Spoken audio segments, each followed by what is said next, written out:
Amimue, welcome back to my channel. Today this video is going to be about mental health awareness because October is mental health awareness month. So every Wednesday I'm going to talk about mental health and I'm going to be focusing on depression.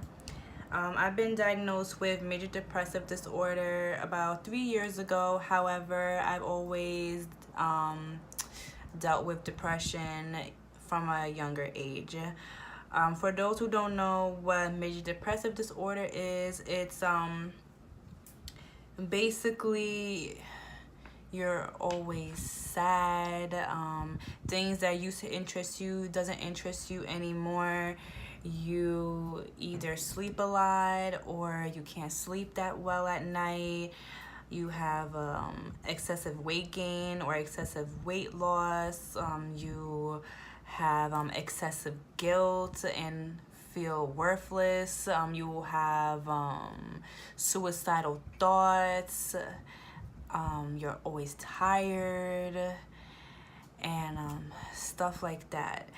So that's what I have. Yeah, like I'm depressed. My depression was like on and off. I didn't know what depression was, especially when I was younger, because no one educates you on mental health, especially not at that age. So, and also my family didn't really notice, or they just deflected it. I started being depressed maybe around like 5th grade, but it didn't get worse until starting 8th grade, and that was it. Because I've learned over the years to suppress my feelings, and it didn't come out as depression. It looked more of anger, like I had anger issues. When I was in 5th grade, I started to get bullied, but the bullying didn't get excessive until like 6th grade and 7th grade. Yeah, like sixth grade through 8th grade, I was bullied, and I think the bullying really got worse when I started 8th grade, when I went to a new school. But when I was in 5th grade, I think I was going through maybe like an identity crisis, because I wanted to conform to what other people dressed. I didn't like the way I dressed. I had to like beg my parents to like buy me clothes from Abercrombie and Fitch, or like Baby Fat or Rockaware, of that sort. I just wanted to look nice because I didn't feel like I looked nice. And I think that I started having body image issues then, because I used to stuff my bra a lot. And even when I was in 8th grade, I would wear bras that were too big for me, but would still, you know, make it look like that I had boobs, because I was flat-chested, and I just didn't like the way I looked, especially because like I was so skinny. And what I hate a lot is when I'm always being commented about how skinny I look. It's like a reminder of the way I look, and another reminder of that I don't like the way I look, because I don't like to be skinny. I wish that I had wider hips. I wish I had like bigger calves, thighs. I wish I had a bigger bust. I wish that I was shorter. I just wish that I had an hourglass shape. I basically just wish that I didn't look like myself.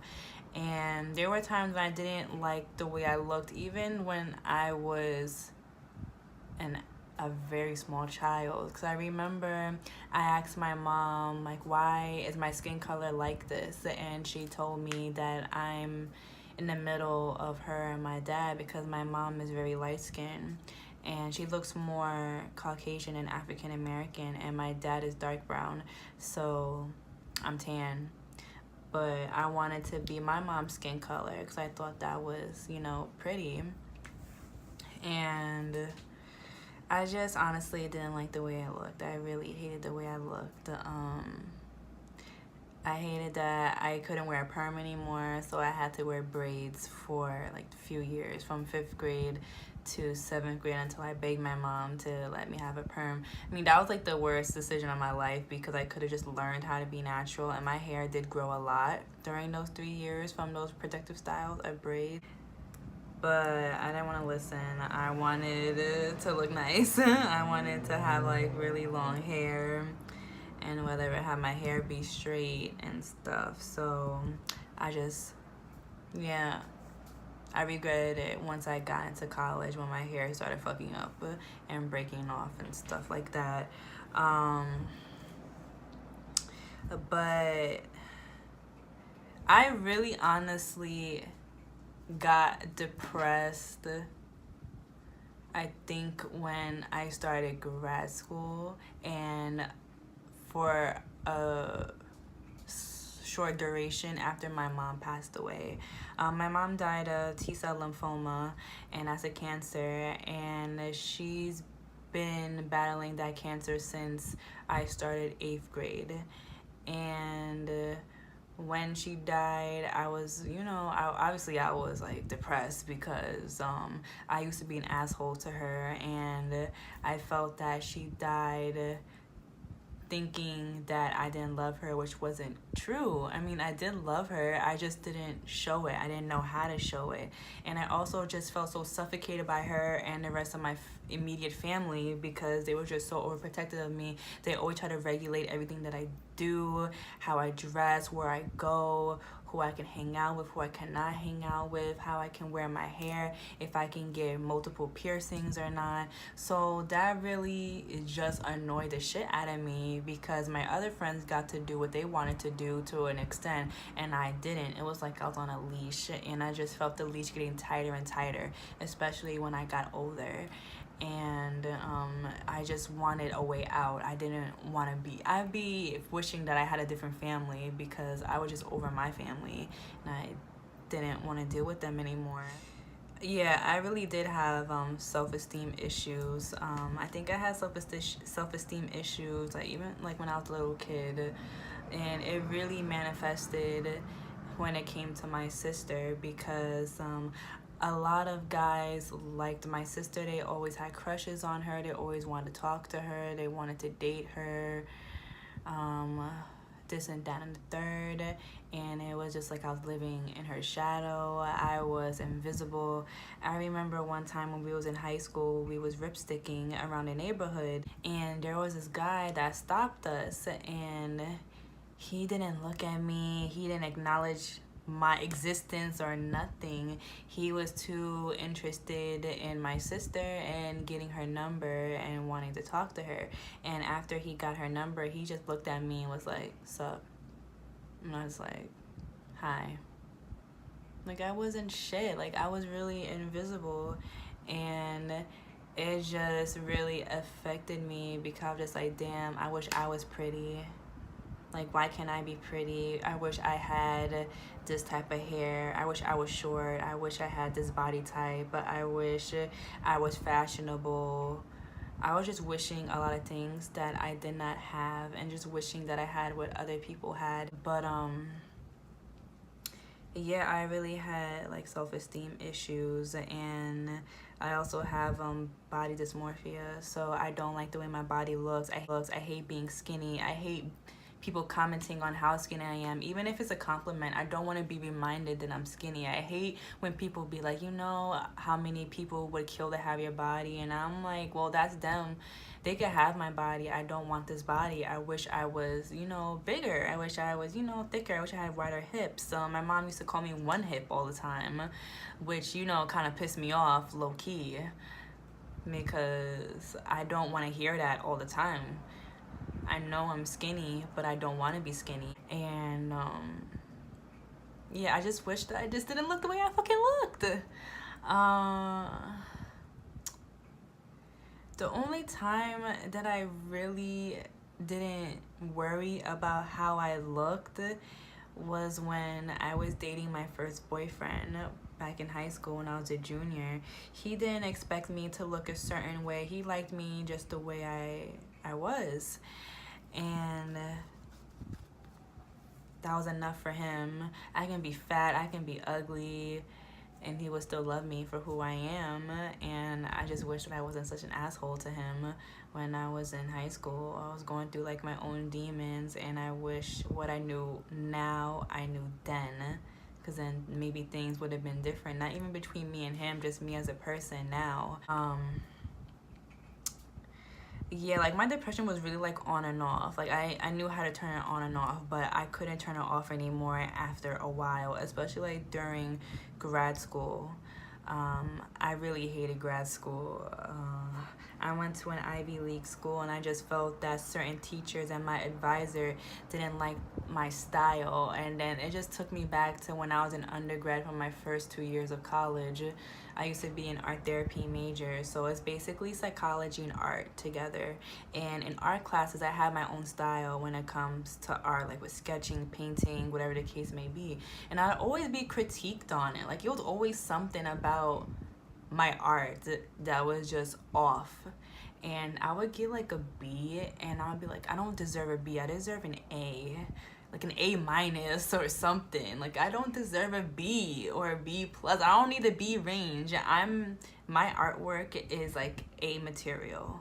But oh well, it is what it is. And even in grad school, they didn't really like my counseling style, like how I would counsel when we did like dyadic work, which annoyed me. And even my advisor said to me in my first year of grad school, saying that I'm not authentic. And I'm just like, how do you know if I'm authentic or not? You don't even know me to be saying that I'm not authentic.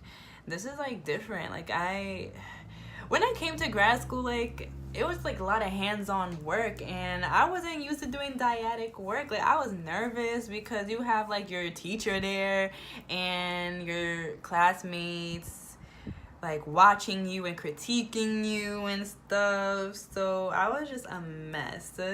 And just like that transition from undergrad to grad school was, I don't know, it was just so difficult for me. I don't understand why. And my advisor be like, you had such good grades in undergrad. Like, I don't understand why your grades are inconsistent here. And I'm like, bitch, it's the teachers. Because honestly, like my grades, like the way my grades are, my grades will be good if I like the teacher or if I like the class, or both. I feel like that the teacher should be able to help their students. And I'm not the person that likes to ask for help, and I don't ask for help, especially if you make me feel like I can't come to you. And I felt that way with my teachers, certain teachers, and my advisor. So that's why I didn't really fuck with them, really. So yeah, so during that time I was just so depressed, because it's just like all of my classmates are surpassing and graduating on time, and I'm just here like, am I stupid? I just felt stupid. I felt like I was dumb, like I wasn't intelligent, and I felt like they thought I was not intelligent either. And they would say just, oh, you should take a break and come back. I'm like, no, I don't want to take a break. I want to get this shit done. If it takes me more than 2 years, then all right, whatever. Like, I had to accept that.